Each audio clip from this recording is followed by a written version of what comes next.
Hey everyone, welcome back. Just want to give you an update this week after a great solid week of work with plenty of achievements coming to an end this week on a fabulous Friday. It's great to have a full clear month ahead, being May, with no short weeks due to public holidays. So by my calculations, we've got about 21 selling days in May. We are 6 down now this week and last Friday, being 6 days of May. And so full steam ahead. Finally, a clear month after a couple of months of holidays, short weeks here and there. As always, this week I'm going to share with you what stood out to me this week, which was actually value over price in several sales engagements with individuals and with clients I've been involved with.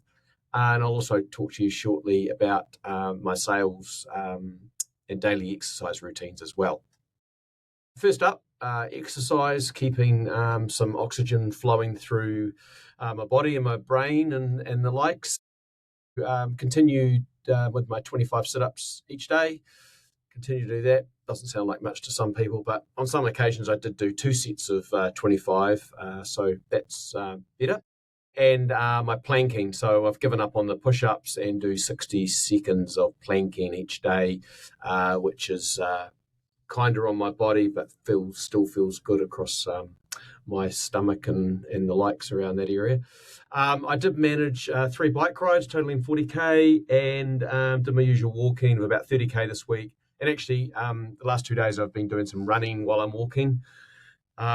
Knees much better, and just want to sort of increase that tempo, so that's been good too.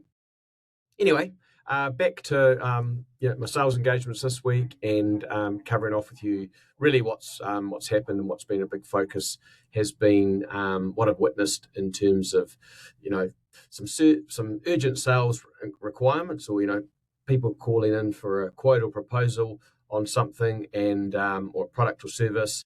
And the theme is consistent every time, and I hear this from my clients I work with, that every buyer wants all 3 of these things. They want it fast, they want it cheap, and they want the best quality. So whether it's product or services or a combination of both, they're looking for fast, cheap, and high quality.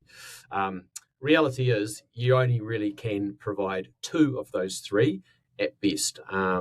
So that the triangle, as it were, of price, service, quality, you can only provide 3. So most sales conversations, they completely ignore it. And instead, sellers try to promise everything: faster, lower costs, better outcomes. Well, to me, and to be honest, that's just bullshit. You can't do that. So it's not selling, it's avoiding the real conversation.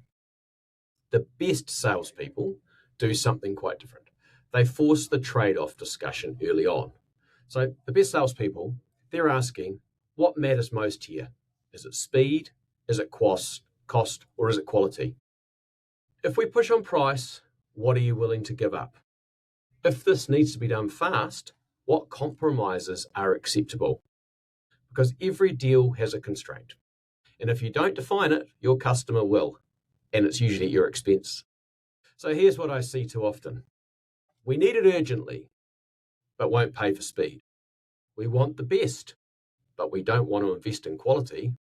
Or finally, we need it cheap, but we expect premium service or premium product. Go figure.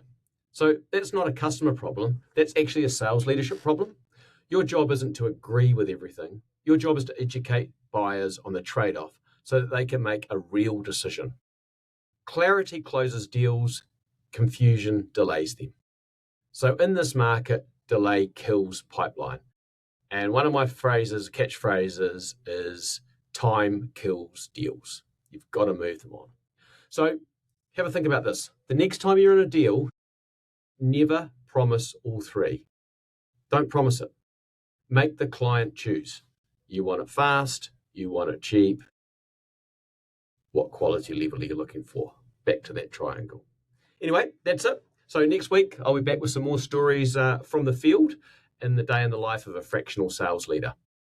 Just to close off, exercise stats for this week. As I say, about 40k on the bike. It's still down from that target of 50k. About 30k worth of walking. I'm up to 858 days in a row of sit-ups, and completing 2 sets on some of those days. Planking up to 54 days in a row now there. So, yep, very happy with that, and I'll keep plodding along. And by the way, I do my exercise in the morning. Get up around 6, get going. Use that as my meditation moments as well while I'm out and about, getting the fresh air for the day. So, yeah, thanks very much.